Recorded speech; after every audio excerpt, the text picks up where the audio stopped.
दुनिया के सबसे बड़े लोकतंत्र भारत के चुनाव में तीसरी बार नरेंद्र मोदी की विजय पर आप सभी राष्ट्रवादियों और प्रधानमंत्री नरेंद्र मोदी जी को हार्दिक बधाई एवं शुभकामनाएं। साथियों, लोकसभा चुनाव 2024 किसकी जीत किसकी हार। बधाई के साथ ही आप समझ गए होंगे, कोई संदेह नहीं है कि यह जीत सिर्फ और सिर्फ एनडीए विचारधारा की है, जिसका चेहरा माननीय प्रधानमंत्री नरेंद्र मोदी जी रहे। अब कुछ समीक्षा के माध्यम से मैं आपको अपनी बात रखना चाहूँगा कि यशस्वी प्रधानमंत्री नरेंद्र मोदी जी की यह जीत विशेष क्यों है। साथियों, नरेंद्र मोदी के नाम पे 2014 में जब चुनाव लड़ा गया, तब उन्होंने पूर्ण बहुमत की सरकार बनाई। उन्होंने अच्छे दिन का वादा किया और लोगों ने उनको एक चाय बेचने वाले से तुलना करके उनको गरीबों का, एक लोअर मिडिल क्लास का, पिछड़ों का, दलितों का एक नेता बना दिया। परंतु 2019 के चुनाव में उनकी छवि एक मजबूत राष्ट्र का नेतृत्व करने वाले प्रधानमंत्री के रूप में उभर कर सामने आई थी और उन्होंने 2019 का चुनाव 2014 के भी चुनाव के जो मार्जिन था उससे भी अच्छे मार्जिन से जीता। अब 2024 में ऐसा क्या हो गया? एग्जिट पोल फेल हो गए। क्यों फेल हो गए? क्या एग्जिट पोल मैनिपुलेटेड थे? मैं इंडी गठबंधन के कुछ नेताओं को सुन रहा था, पढ़े लिखे विद्वान, लेकिन लगता है वो या तो ज़रूरत से ज़्यादा विद्वान हैं जो जनता को मूर्ख समझते हैं, या फिर वो वास्तव में मूर्ख ही हैं। हम ये समीक्षा किए बगैर कि एग्जिट पोल असफल क्यों रहे बताने में, उस पर भी आपको अपने विचार देंगे। और कोई तर्क लगाने के बजाय आप अपनी अंतरात्मा से उसका जब अध्ययन करेंगे तो निश्चित तौर पे आप पाएंगे कि जवाब आपके पास खुद ही है। 2019 में जब चुनाव संपन्न हुए, मोदी पूर्ण बहुमत में आए, ठीक एक साल बाद 2020 में कोविड जैसी महामारी ने पूरे विश्व को घेर लिया था। हालात ये थे कि संपूर्ण विश्व की अर्थव्यवस्था डगमगा गई। भारत भी उससे अछूता ना रहा और जो विज़न मोदी ने देखा था 2019 में 5 साल में करने का, उस पर कहीं ना कहीं जोरदार धक्का लगा। इस बीच में भारत में रोजगार, गरीबी, बेरोजगारी, इन सब पर असर आया, जो कि स्वाभाविक असर था और पूरी दुनिया के अनुरूप यहाँ पर बल्कि कुछ कम असर दिखा।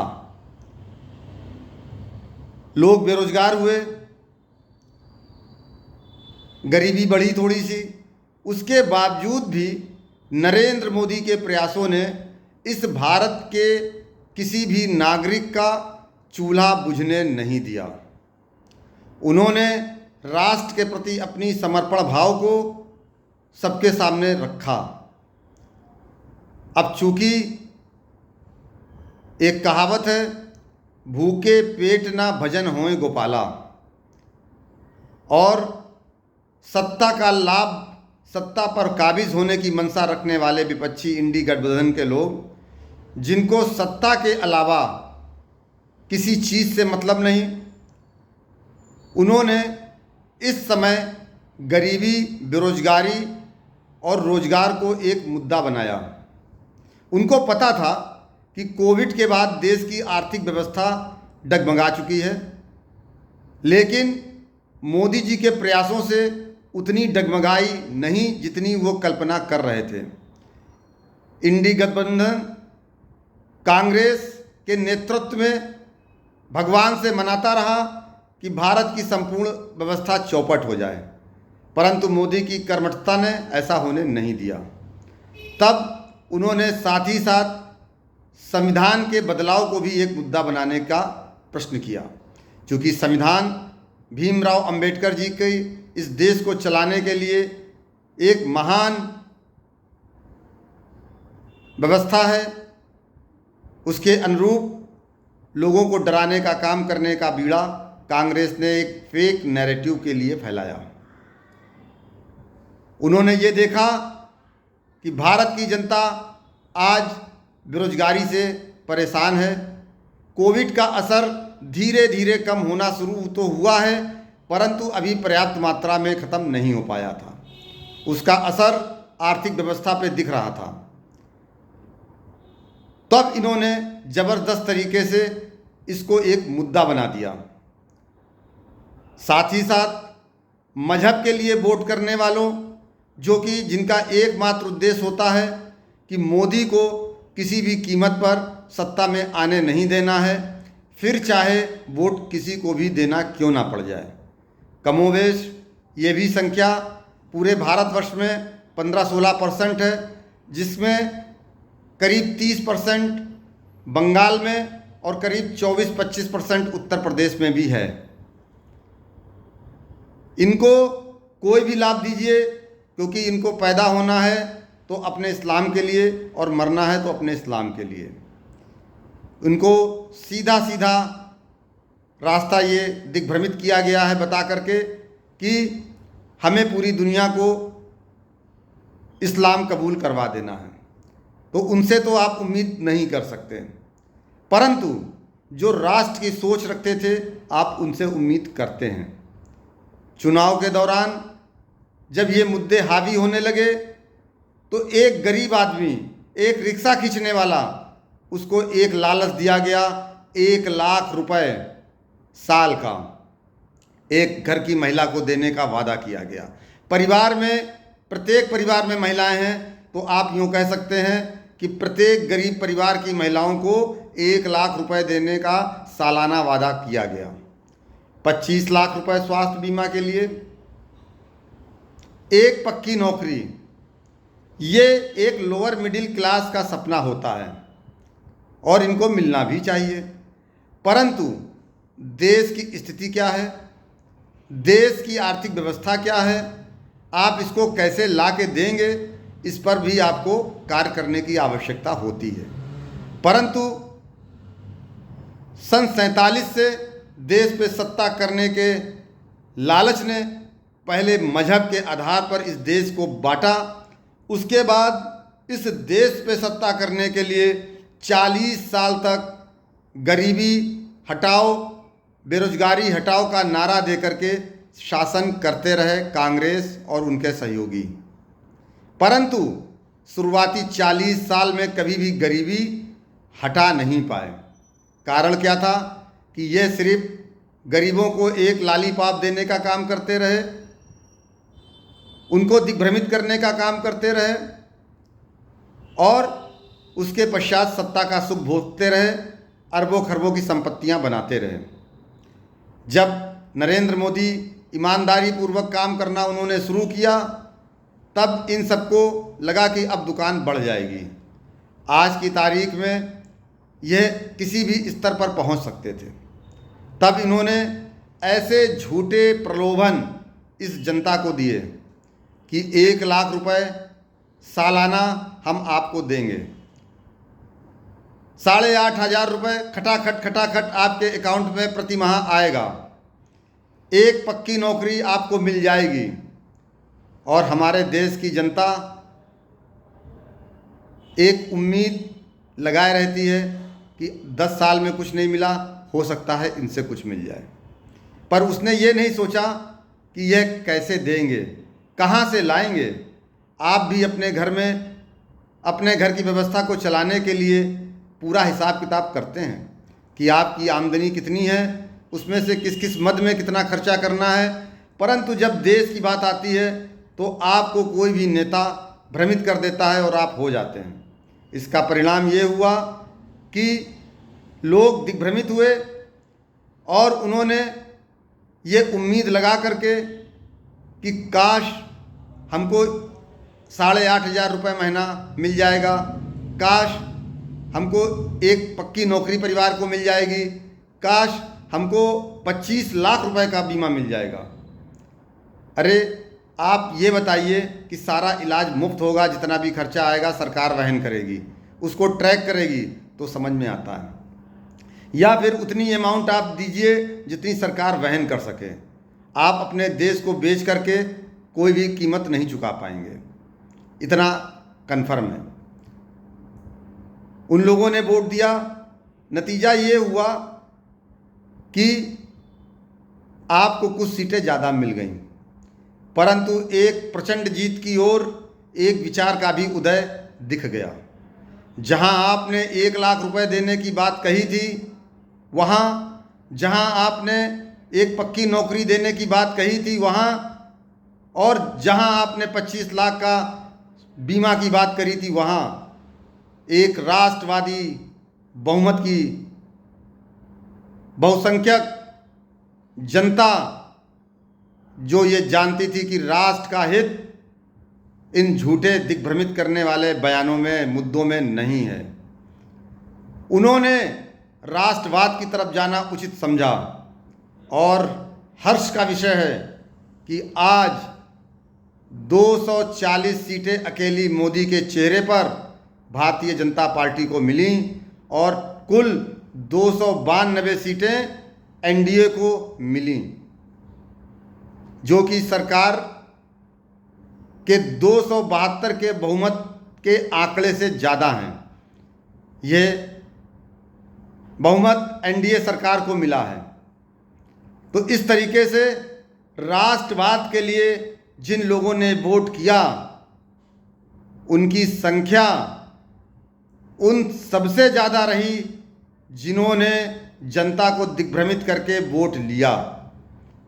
240 सीटें पूरे इंडी गठबंधन की सीटें मिलाने के बाद भी नहीं हो पाई। आज इंडी गठबंधन खिसियानी बिल्ली खंबा नोचे की हरकत पर अपनी जीत बताने में लगी हुई है। अरे आपने यह जो मुद्दे उठाए, आपने पिछले राज्यों के चुनाव को देखते हुए ये निर्णय लिए। आपने देखा दिल्ली में बिना नीतियों की सरकार सिर्फ इसलिए दिल्ली पे प्रचंड बहुमत से आती है क्योंकि वो मुफ्त में बिजली पानी देने का वादा करती है।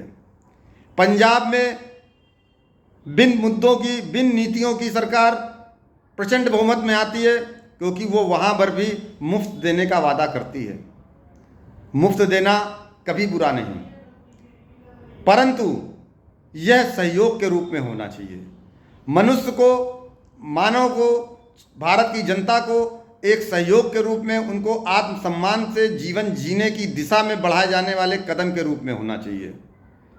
परंतु उसकी सफलता देखते हुए आपने ये तय किया कि हम संपूर्ण भारत में प्रत्येक परिवार में गरीबों को 1-1 लाख रुपए बांटेंगे। लेकिन देश की राष्ट्रवादी जनता ने आपको शीशा दिखाने का काम किया। जहां आपको उम्मीद थी कि ऐसी प्रचंड बहुमत में इंडी गठबंधन की सरकार बनेगी कि एनडीए का अता पता नहीं चलेगा, यह आप भी जानते हैं और देश का हर जिम्मेदार नागरिक भी समझता है।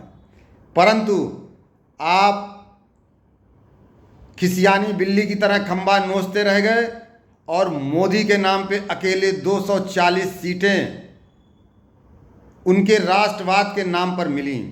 मैं पुनः यशस्वी प्रधानमंत्री नरेंद्र मोदी को बधाई देना चाहूँगा, भारतीय जनता पार्टी को बधाई देना चाहूँगा और समस्त एनडीए के सहयोगियों को भी बधाई देना चाहूँगा कि आज मोदी जी ने जिन विचारों को लेकर राजनीति शुरू की थी वह तेज़ी से आगे बढ़ रही है। आज हम कह सकते हैं देश के आधे से ज़्यादा नागरिक एक टाइम खाना तो छोड़ सकते हैं लेकिन अपने राष्ट्र के साथ समझौता नहीं कर सकते हैं। ये उन्होंने मतदान करके बता दिया है। और उन लोगों से जिन्होंने एक लालचवश इंडी गठबंधन को वोट किया, आज वह शर्मिंदा भी होंगे और हाथ भी मल रहे होंगे, क्योंकि जब राष्ट्र मजबूत होगा तो आपकी आमदनी अपने आप बढ़ेगी। परंतु आप कुछ लालच में जब किसी को वोट करते हैं तो उतने ही मिल जाएं तो बड़ी बात है, क्योंकि देने वाला तो आपको वो भी नहीं देगा। अब बात आती है कि जो मैं ये बोल रहा हूँ उसमें सच्चाई क्या हो सकती है। तो उसकी सच्चाई सिर्फ आपके एग्जिट पोल हैं। आपके बंगाल में, साउथ में, पंजाब में इंडी गठबंधन के सहयोगी आपस में जो चुनाव लड़ रहे थे, परंतु ओरल मौखिक रूप से ये बोल रहे थे कि हम इंडी गठबंधन के साथ हैं। पता है क्यों? अब आपको मैं बता देता हूँ। उनको पता था कि 1 लाख रुपए का जो लालच दिग्भ्रमित करने का काम इंडी गठबंधन के नेता राहुल गांधी ने किया है, उससे जनता एक उम्मीद से एक बड़ा वर्ग उनको वोट देने का काम करेगी। इसलिए ऐसा ना हो कि अगर हमने इंडी गठबंधन का विरोध किया और राज्य में हमारी ही जनता हमको वोट ना दे, इसलिए उन्होंने इंडी गठबंधन के सहयोगियों से तो लड़ाई लड़ी, परंतु उन्होंने ये नहीं कहा कि इंडी गठबंधन का हम हिस्सा नहीं हैं, क्योंकि इसमें एक छुपा संदेश था कि जो 1 लाख रुपए इंडी गठबंधन ने देने का वादा किया है वो भी हम आपको दिलाएंगे। इसलिए और वो वोट, वो सीट उनके खाते में आए। अब बात आती है एग्जिट पोल की कि उन्होंने क्या प्रभाववश ऐसा डेटा दिखाया था या कोई और बात थी। तो इसके लिए मैं आपको बता दूं, exit poll same to same वही था जो जनता ने राय दी थी। कैसे? हम जब किसी का अंदर कोई कमी नहीं निकाल पाते, जब हम किसी के अंदर कोई कमी नहीं निकाल पाते, परंतु अपने लाभ के लिए अगर हमें उसको धोखा देना है, तो हम कभी भी ये नहीं बोलेंगे कि उसके खिलाफ हम कोई काम कर रहे हैं। एक एग्जिट पोल ने ये बताया है कि मोदी के प्रति आस्था आज भी भारत के नागरिकों में है और उनके अंदर कोई भी ऐसी बात नहीं है जिसका वो विरोध कर पाएं। परंतु जो लालच 1 लाख रुपए का था, उनकी मजबूरी का था, गरीबी का था, जिसका फायदा उठाते हुए विपक्षी दलों ने उन समाज को दिग्भ्रमित करने का काम किया था, वो ये कह पाने में असमर्थ रहे कि हम मोदी का विरोध करेंगे। उन्होंने लालचवश इंडी गठबंधन को वोट दिया इस उम्मीद से कि इनकी सरकार आएगी तो 8,500 रुपये हमको जुलाई से मिल जाएंगे। परंतु जब उनसे बात की गई तो उन्होंने मोदी की प्रशंसा की और उन्होंने कहा मोदी को ही आना चाहिए, क्योंकि उनको पता था कि मोदी के अंदर कोई कमी नहीं है, वह एक ईमानदार नेता हैं और उनके खिलाफ बोलने से मेरी छवि ही खराब होगी। इसलिए लालचवश वोट तो उन्होंने दिया इंडी गठबंधन को, अपने 8,500 अपने फ़ायदा, अपनी नौकरी का जो लालच दिया गया उसको देखते हुए, परंतु मोदी के कामों की आलोचना वो नहीं कर पाए और नतीजा ये हुआ कि उनके जो फीडबैक आए वो एनडीए के पक्ष में गए और भारी बहुमत से एनडीए जीतता हुआ दिखा। इसलिए एनडीए आम जनता के ईमानदारी से दिए गए वक्तव्यों पर ही आधारित थी, परंतु इंडी गठबंधन द्वारा जो भ्रमजाल फैलाया गया, इसलिए गरीब आदमी, ज़रूरतमंद आदमी अपने राष्ट्र को चाहते हुए भी मजबूरी बस उसने इंडी गठबंधन को वोट दिया है, जो शायद अब आगे ना मिले। इन्हीं बातों के साथ मैं पुनः भारतीय जनता पार्टी एनडीए को तीसरी बार सरकार बनाने की हार्दिक बधाई देता हूं और यशस्वी प्रधानमंत्री जी को यह बताना जरूर चाहूँगा कि हम आपके साथ थे, हैं और रहेंगे। आप जिस ईमानदारी के साथ आगे बढ़ रहे हैं, देश आपके साथ है और इसका प्रमाण कि देश की जनता ने 1 लाख रुपए के ऑफर को किनारे करके आपके राष्ट्रवाद के रास्ते को चुना है। आप आगे बढ़िए, हम आपके साथ हैं। जय हिंद, जय भारत, धन्यवाद।